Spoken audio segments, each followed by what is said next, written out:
안녕하십니까, 이진우입니다. 우리나라 국민연금 개혁안의 초안이 발표됐습니다. 보험료를 지금보다 더 내고 연금은 더 늦게 받기 시작한다는 게 핵심입니다. 정부는 이번에 공개된 초안을 토대로 10월까지 정부 개혁안을 국회에 제출해야 되는데 내년 총선을 앞두고 있어서 국회에서 법안이 통과될지는 미지수입니다. 서울시가 새로운 쓰레기 소각장을 서울 마포구 상암동에 짓는 걸로 최종 결정했습니다. 소각장을 모두 지하로 내리고 1,000억 원 규모의 주민 편의시설을 만들겠다고 약속했지만 여전히 마포구 주민들의 반발은 있습니다. 오늘은 이 두 가지 뉴스를 자세하게 정리해보겠습니다. 9월 4일 월요일 손에 잡히는 경제 바로 시작합니다. 월요일은 이 두 분과 함께합니다. 언더스탠딩의 안승찬 기자, MBC 양효걸 기자, 어서 오십시오. 안녕하세요. 자, 오늘은 둘 중에 뭐부터 할까 하다가 국민연금 이야기. 네. 양효걸 기자가 준비해 오신. 네. 국민연금은 이대로 가면 고갈된다. 네. 어떻게 할 거냐? 빨리 대책을 미리 세워야지 고갈된 다음에 어떻게 대책 세우겠느냐? 네. 이제 하는 거고, 뭐 미리 대책 세우는 게 조금씩 더 내고 늦게 받거나 덜 받거나 하는 수밖에 없지 않겠어요? 맞습니다. 그래서 이 정부가 3대 개혁 과제로 꼽고 있는데 이제 국민연금 그러면 앞으로 어떻게 바꿀 것인지에 대한 초안, 그다음 밑그림이 공개가 됐습니다. 보건복지부 산하에 국민연금 재정계산위원회가 있는데 여기서 5년에 한 번씩 재정 계산을 하거든요. 일종의 이 국민연금의 건강검진과 같다고 보시면 됩니다.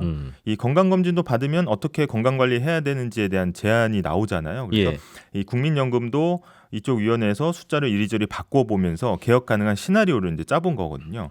아까 말씀하신 것처럼 이제 국민연금도 그냥 이대로 두면 2041년에는 적자가 나고 2055년에는 기금이 바닥나기 때문에 이 개혁이 좀 필요한 거고요. 건강검진도 뭐 술, 담배 줄이고 규칙적인 운동해라 이런 것처럼 이번에 이제 안도 보험료 올리고 연금 받는 나이를 늦춰라 이렇게 한마디로 더 많이 내고 늦게 받는 방향 다시 확인을 했습니다. 국민들 입장에서는 더 많이 내는 것도 고통스럽고 늦게 받는 것도 답답하고 고통스럽고 맞습니다. 뭐 그러나 어떡하겠어요. 돈이 하늘에서 떨어지는 건 아닌데. 네. 그러면 얼마나 더 내고 얼마나 더 늦게 받으면 좀 괜찮아진다는 겁니까? 네. 일단 국민연금 개혁의 목표가 한 가지 있고요. 변수가 총 3가지가 있습니다.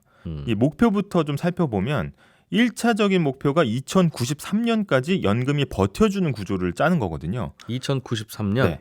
2093년이 그러면 어떤 해냐 했을 지금부터 때 70년 후네요. 네.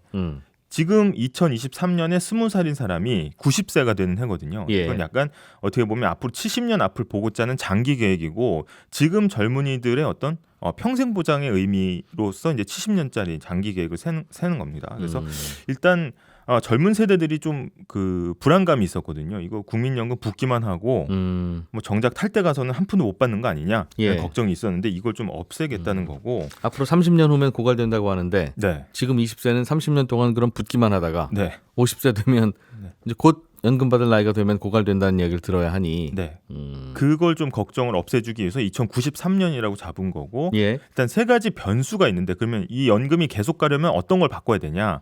보험료를 얼마 낼지, 그다음에 언제부터 받을지, 그다음에 기금의 투자 수익률을 얼마로 할지 이 3가지입니다. 그래서 3가지 변수에 대해서 각각 시나리오를 각각 3개, 2개의 시나리오를 제시했거든요. 이걸 조합을 해보면 3 곱하기 3 곱하기 2에서 총 18가지 시나리오가 나오는 겁니다. 그러니까 보험료를 지금보다 조금 더 낼지 많이 더 낼지 뭐 언제부터 받는 것도 70세부터 받을지 80세부터 받을지 그냥 60 몇 세부터만 받을지 기금 운용 수익률도 사실 기금 운용 수익률을 지금보다 한 2배 정도만 올리면 다 되는 건데 그죠? 모든 게 해결되는 거죠. 해결되는데 그건 어려운 거고 아무튼 그렇게 시나리오를 짜봤다는 거죠. 그랬더니 유력한 안이 뭐가 나왔냐? 15% 그다음에 68세 1%포인트 안이 나왔습니다. 그러니까 먼저 좀 하나하나 살펴보면 보험료부터 보면 현재 소득의 9%를 연금에 붓고 있거든요. 근데 이걸 2025년부터 매년 0.6%포인트씩 올리는 겁니다. 그럼 몇 년 올릴 거냐에 따라 최종적으로 어디까지 가냐인데 12%, 15%, 18%까지 올리는 3개 안이 제시가 됐고요. 지금은 9% 내고 있죠, 월급에서. 네, 맞습니다. 그런데 받는 나이도 있기 때문에 올해 예. 기준으로 63세부터 받거든요. 이 예. 시점을 66세, 67세, 68세 중 하나로 늦춰서 더 늦게 받는 안을 제시했습니다. 마지막 기금 투자 수익률은 지금 목표가 4.5%인데 여기서 0.5%포인트 올리거나 1%포인트 올리는 안이 나온 겁니다. 그래서 3개, 2개인데 예. 이 중에서 앞서 말씀드렸던 2093년까지 연금을 유지한다는 목표를 달성할 수 있는 시나리오 이거를 딱 해봤더니 딱 2개밖에 없습니다. 하나는 15% 올리고 68세부터 받고 수익률은 1%포인트 끌어올리고 예. 그다음 두 번째는 18%까지 보험료 올리고 68세부터 받고 수익률은 0.5%포인트만 올리는 건데 그러나 저러나 68세부터 받아야 되네요. 네, 그거는 정해져 있습니다. 이건 정해져 있고 네. 그러면 18%까지 보험료를 올리는 게 가능하냐라고 했을 때 지금보다 보험료율이 2배로 뛰는 거거든요. 이거는 너무 고통스럽다 이거죠? 네, 그래서 월급에서 이렇게 많이 국민연금을 가져간다는 것이냐? 이거 좀 심한 거 아니냐 이야기가 나올 수가 있고 그래서 지금 아까 말씀드렸던 유력한 안은 15%까지 올리고 68세부터 받고 기금의 목표 투자 수익률은 1%포인트까지 올리는 방안인 겁니다. 네. 연금 시작 나이는 68세가 되면 지금보다 5년 더 늦게 받으라는 거네요. 네, 지금보다 5년 더 늦어집니다. 원래는 60세부터 받는 거였죠? 국민연금 시작할 때는. 네, 처음에 시작할 때는 60세였는데 이게 점점 늦어지더니 올해 63세. 그래서 이 연금 개혁안을 보면 68세부터 받도록 이제 되게 있는데 일단 2033년에는 65세가 되고요. 같은 속도로 유지해서 68세까지 계속해서 높여가자는 거고 이렇게 따지면 2048년부터는 68세가 돼야 국민연금을 받을 수가 있습니다. 예. 근데 문제는 정년퇴직을 해서 소득이 끊기면 보험료 낼 돈도 없다는 게 이제 문제고요. 그러면 은퇴하고 연금이 나오기 전까지 길어지면 이게 소득 절벽이 아니냐 이런 이제 문제점들이 나오고 있습니다. 그게 걱정이죠. 68세까지 기다리는 동안에 그럼 뭘 먹고 살라는 말이냐. 네. 네. 그리고 이제 세 가지 이제 변수 중에 기금 수익률 부분이 있는데 사실 이거는 아까 말씀하신 것처럼 이건 우리가 조정할 수 있는 변수냐라고 했을 때 사실 자신 있게 대답하기가 어렵거든요. 그러게요. 앞으로 수익률이 더 올라갈 수 있을까요? 네. 근데 이거는 이제 변수라기보다는 하나의 또 목표라고 좀 볼 수가 있습니다. 이게 수익률과 위험이 항상 같이 가는 거고 예. 이 수익률 올리려면 안전자산보다는 위험자산에 더 많이 투자를 해야 되는 거거든요. 그래서 국민연금 기금운용발전위원회가 있는데 여기서도 국민연금의 위험자산 투자 비율을 좀 높여야 된다 이렇게 이야기를 했습니다. 그래서 현재 국민연금의 비율을 보면 안전자산의 55%, 그다음 위험자산의 45% 정도 투자하고 있는데 주요국, 그러니까 다른 나라도 보면은 연기금들이 위험자산 비중 한 60% 정도로 가져가고 있더라. 네. 그럼 우리도 어떻게 보면 국내 주식 좀 줄이고 해외 대체 투자나 해외 주식을 많이 사서 조금 위험성을 높이더라도 수익률을 높게 가져가는 방향으로 나가야 된다. 그래야 보험료율을 18%가 아닌 15%까지만 올려도 된다. 이렇게 정말 했습니다. 정말 대안이 없나 보군요. 네. 위험 자산을 더 많이 담으면 수익률이 올라가면 위험 자산 100% 담죠. 그렇죠. 그러나 이제 올리는 만큼 네. 당연히 리스크도 있고 네. 이러다가 또 뭐 크게 손해 보거나 하면 이게 뭐 금방 고갈되고 이런 문제가 있으니까 이렇게 유지하는 걸 텐데. 맞습니다. 마음 같아서요. 다 안전자산 담고 굴리면 네. 제일 편안하긴 하겠죠. 일단 이쪽의 판단은 이제 국제적인 비교를 해봤을 때도 예. 지금 안전자산 비중이 조금 높다라고 이제 판단하는 거고.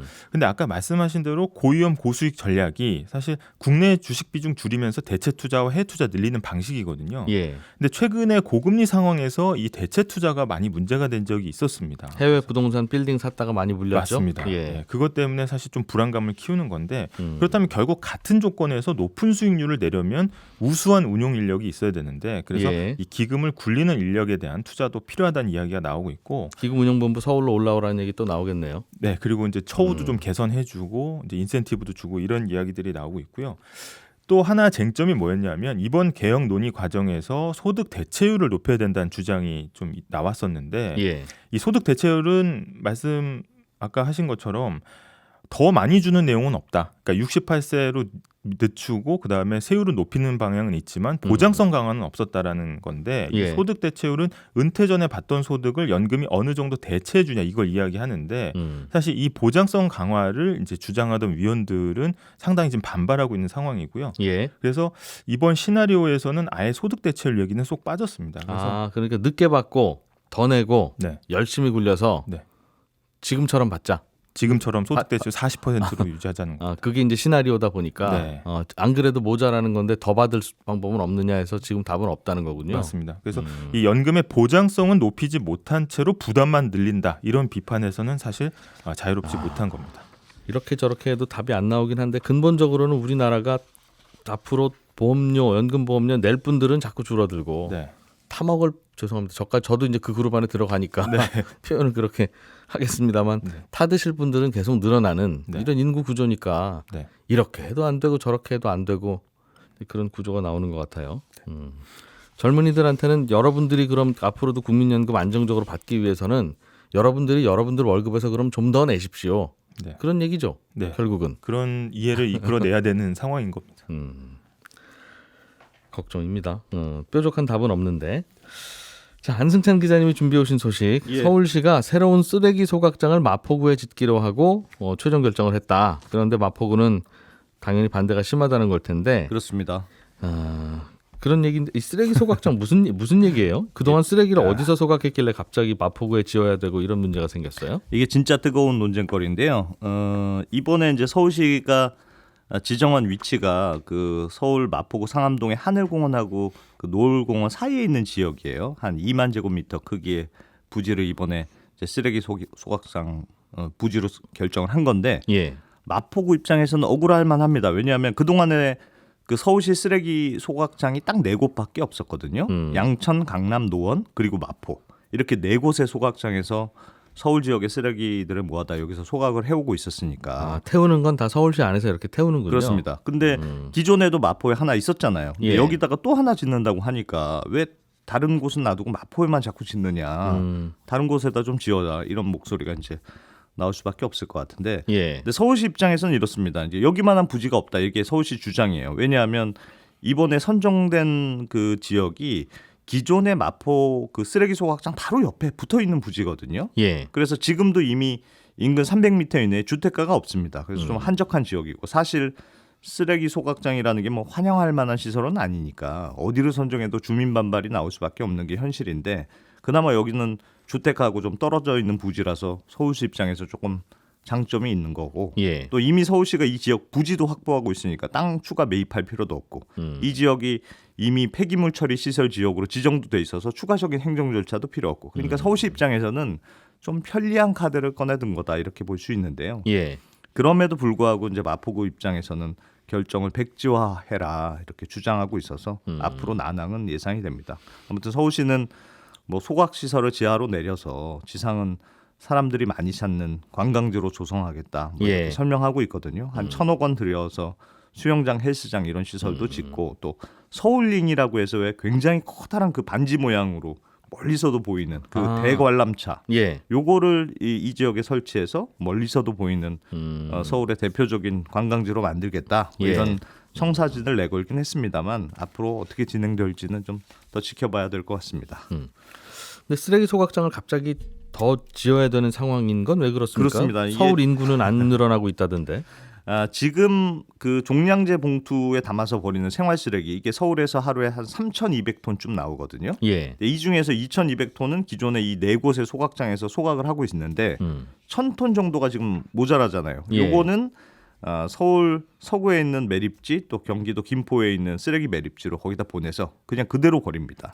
태울 수 있는 건데. 태울 수 있는 거는 다 이제 지금 하고 있는 건 하는 거고 소각장이 모자라니까. 모자라는 건 그냥 쓰레기 매립장에 가져다 버리는데 근데 인천하고 경기도는 화가 나죠. 왜 서울 쓰레기를 자꾸 우리한테 가져오느냐 이렇게 불만을 제기하니까 서울시도 대체 매립지를 만들겠다고 약속은 예전에 했습니다만 아직도 뭐 제대로 이루어지지를 못하고 시간만 계속 흐르고 있거든요. 그러다가 환경부가 2021년에 굉장히 중요한 조치를 발표합니다. 뭐냐면 2026년부터 그러니까 앞으로 3년 이후부터 수도권의 매립 쓰레기는 매립지에 버리는 걸 아예 금지한다. 이런 내용의 폐기물 관리법을 발표하게 됩니다. 그러니까 쓰레기 종량제 봉투에 담아서 버리더라도 이걸 그대로 쓰레기 매립지에 버리면 안 되고 일단 소각장에서 소각을 한 이후에 그 소각하고 남은 채 요것만 매립지에 버릴 수 있다. 이렇게 법을 바꾼 거거든요. 살아있는 쓰레기는 안 된다. 그렇습니다. 그러니까 쓰레기는 계속 나오고 매립장은 한계가 있으니까 하여튼 버리는 쓰레기를 최소화하려면 일단 소각해서 뭐 한 양을 10% 정도로 줄여서 버려라 이런 취지인데요. 예. 폐기물 관리법이 나오니까 서울시는 이제 발등에 불이 떨어진 거죠. 왜냐하면 2026년부터는 매립재 쓰레기 못 보낸다고 하면 전부 다 소각을 해야 된다는 뜻인데 지금 소각장 양천, 강남, 노원, 마포에 있는 거 다 풀가동에도 불가능해도 모자라니까 소각이 안 되니까. 그래서 하루 1,000통 정도 쓰레기를 추가로 매립할 수 있는 소각장을 만들어야 되는 상황이었고 그래서 이번에 이제 마포구 상암동을 낙점하게 된 그런 상황입니다. 그러니까 지금 있는 거 조금 더 여기는 확장할 만하니까 확장합시다. 네. 라는 게 이제 서울시의 입장이고 예. 싫겠죠. 싫겠죠. 예. 이렇게 뭐 아무래도 그렇습니다. 왜냐하면 뭐 서울시 주장은 뭐 지하 시설을 지하로 내리면 악취를 최소화할 수 있고 예. 뭐 또 오염물질 방출도 굉장히 엄격하게 관리하겠다 이렇게 설명은 하고 있는데 뭐 현재도 물론 잘 되고 있다는 평가는 있어요. 그 지금 쓰레기 소각장도 제일 문제가 되는 게 다이옥신이라는 발암물질이 나온다는 건데 지금 강남 소각장의 경우는 기준치의 500분의 1, 마포나 양천, 노원 이런 데도 한 30분의 1 이하로 지금 관리가 되고 있다. 이게 서울시 주장이어서 뭐 전문가들도 딱히 문제 있는 수준은 아니라고는 합니다만 그래도 뭐 아예 안 나오는 건 아니니까 또 쓰레기 차량도 왔다 갔다 할 수밖에 없고 예. 그래서 뭐 주민들 입장에서는 이왕이면 아예 없는 게 더 좋긴 좋아서 반대 목소리는 나올 것 같은데 마포구 입장에서는 이거 확장하지 말고 예. 어디 다른 곳에다가 해라 5번째를 새로 지어라 그런 뜻인가요? 그런 것도 있고 마포구가 주장하는 건 소각장을 우리가 추가로 지을 게 아니고 예. 각 지역마다 전처리 시설이라는 걸 져라. 그래서 쓰레기 자체로 줄여야 하는 거 아니야? 이렇게 주장하고 있습니다. 그러니까 쓰레기 전처리 시설이라는 게 말 그대로 쓰레기를 사전에 처리하는 시설이거든요. 그러니까 생활 쓰레기를 뭐 그대로 버리거나 소각하기 전에 예. 쓰레기를 잘 분리해서 그 안에서 또 재활용할 수 있는 쓰레기, 또 버릴 쓰레기를 다시 한번 분리해 보자. 그럼 태울 양을 줄여봐라. 그렇습니다. 그러면 쓰레기 양을 더 줄일 수 있는 거 아니냐 이런 주장이에요. 게다가 이 전처리 시설은 소각장 만드는 것보다는 아무래도 설비도 조금 간단하거든요. 쭉 내려놓고 여기서 분리 그렇습니다. 다시 하면 되니까. 분리 기계가만 있으면 되니까 소각장 만드는 데는 뭐 한 톤당 한 3억 원 정도 든다면 전처리 시설은 톤당 한 1억 원 정도로 추산이 되니까 예. 가격도 좀 싸고 그러니까 뭐 쓰레기를 최대한 줄인다는 논리 자체는 굉장히 합리적인 주장이라고 볼 수 있는데 실제로 이렇게 하는 데가 있어요? 있습니다. 그 동해시나 삼척시 이런 데는 전처리 시설을 만들어서 이게 분류한 다음에 여기 인근에는 특히 시멘트 공장이 있잖아요. 네. 시멘트 만드는 과정에 굉장히 많은 유연탄이 필요하지 않습니까? 근데 유연탄 대신에 이 전처리 시설에서 분리한 폐비닐 같은 거를 여기다 대신 보내는 거예요. 그러면 예. 이 시멘트 공장에서 이걸 연료로 사용해서 시멘트를 생산하는 모델이거든요. 이거는 이제 시멘트 공장에 들어갈 때 이런 쓰레기는 들어가면 안 되니까 예. 어쩔 수 없이 뭐 분리하는 것 같기는 한데 그렇긴 합니다. 그렇긴 아무튼. 합니다만 어쨌든 시멘트 생산비도 좀 줄어들 수는 있고 예. 쓰레기도 줄일 수는 있으니까 뭐 전처리 시설 도입한 이후에 동해시나 삼척시는 쓰레기 매립량이 절반 이상으로 줄었다. 양천, 강남, 노원, 마포 있는 4개 소각장에 전처리 시설을 추가로 설치하면 예. 이제 거기서 미리 분류해서 할 수 있지 않겠느냐. 근데 서울시 입장도 그렇고 전문가들도 전처리 시설도 당연히 만들어야 된다. 근데 그렇다고 소각장을 지금 새로 만드는 거 멈추면 안 된다는 입장이거든요. 예. 지금 마포 소각장 제외한 기존의 소각장들이 이미 가동한 지 20년이 넘었습니다. 그래서 가동 연한을 다 넘겼고 마포 소각장도 2035년이면 철거 대상이라서 예. 뭐 리모델링 지금 있는 것도 해야 되는 상황이거든요. 그래서 추가로 확보하는 건 뭐 꼭 필요하다는 게 서울시 입장인데 뭐 그래서 소각장은 소각장대로 또 전처리 시설은 전처리 시설대로 다 확보를 해보자. 뭐 이런 전략인데 또 전처리 시설 만드는 것도 굳이 어디 할 거냐. 거기서 그렇습니다. 또 뭐 이것저것 이게 악취 좀 나고 이런 깔끔하지는 않을 거 아니겠어요? 그렇습니다. 그래서 뭐 쓰레기 문제는 뭘 해도 참 쉬운 문제는 아니죠. 그러게요. 그러니까 이게 마포구 여기가 서울의 거의 마포구 쪽에서도 외곽이잖아요. 그렇습니다. 서울의 거의 서쪽 끝에 네. 이게 경기도야. 서울이 한 모호한 지역이긴 한데 예. 그래도 마포구이다 보니까 마포구 구민 전체가 다 반대하는 상황인데 그래서 저 외곽 지역의 이런 지역은 특정 구가 아니라 예. 그냥 서울시 특별관리구역 마포구 아닌 걸로. 네. 그렇게 예를 들면 해서 상암동 같은 거 지을 때 예. 마포구라고 안 하고 서울시 특별관리구역이라고 하면 이건 마포구 주민들이 반대할 것도 아니고 예. 그럴 거 아니겠어요? 그래서 그런 구역들을 좀 만들어 놓고 거기에 이제 공공시설들을 좀 넣으면 어떤가. 그렇습니다. 워낙 이게 이제 반대하는 마음도 이해도 되고.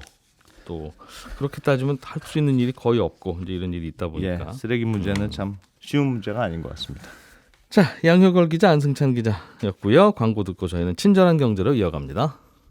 네, 오늘은 청취자 신상화 씨가 보내오신 질문인데요. 요점은 요즘 세상이 너무 이상하게 돌아가고 있는 것 같다는 겁니다.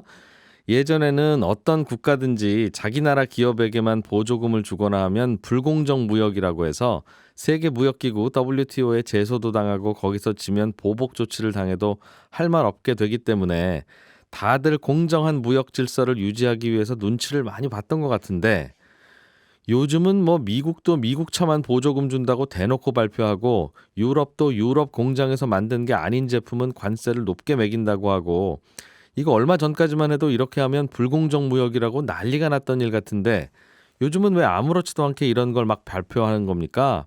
세계무역기구 WTO는 요즘 왜 일을 안 하는 건가요? 이런 질문을 보내오셨습니다. 결론부터 말씀드리면 질문 주신 분의 말씀이 맞는데요. 요즘 WTO 세계무역기구가 사실상 문을 닫았기 때문에 몇 년 전만 해도 말도 안 되던 그 자기 나라 제품에만 보조금 주는 불공정 무역에 해당하는 일이 벌어져도 그걸 규제하고 제재할 국제기구가 없어져서 그렇습니다. 왜 WTO가 없어졌냐? 아주 없어진 건 아닌데 WTO에서 판결을 내리는 재판관이 임기가 끝난 후에 후임이 임명되지 않는 바람에 계속 공석인 상태라서 어떤 나라가 WTO에 제소를 해도 심사가 진행이 안 되고 있습니다. 그렇게 된 지 몇 년 됐고요.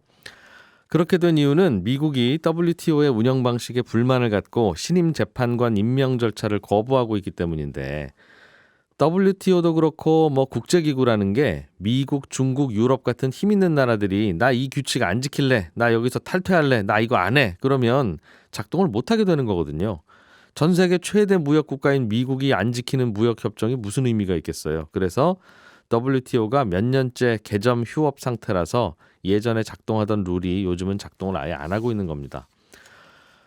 그럼 미국은 왜 지금까지 잘 돌아가던 WTO 시스템에 불만이 생긴 거냐? 다양한 사례가 있지만 근본적으로는 미국이 생각할 때는 이 WTO가 너무 민주주의 시스템이라서 미국의 권위와 실체적 힘을 인정 안 해주고 있다는 게 문제라는 겁니다. 예를 들면 미국하고 어떤 나라가 분쟁이 생겼을 때 두 나라가 알아서 잘 합의를 했는데 WTO는 야 그런 식으로 합의하면 WTO 정신에 위배되잖아. 안 돼. 협상 다시 해. 이제 이런 식으로 월권을 한다는 거고요.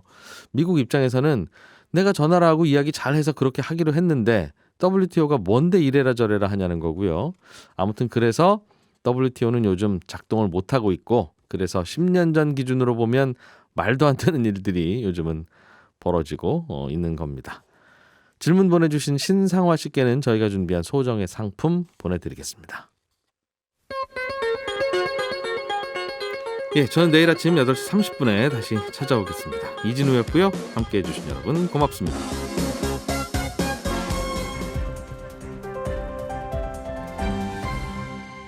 경제를 생각하는 사람들의 즐거운 습관. 이진우의 손에 잡히는 경제.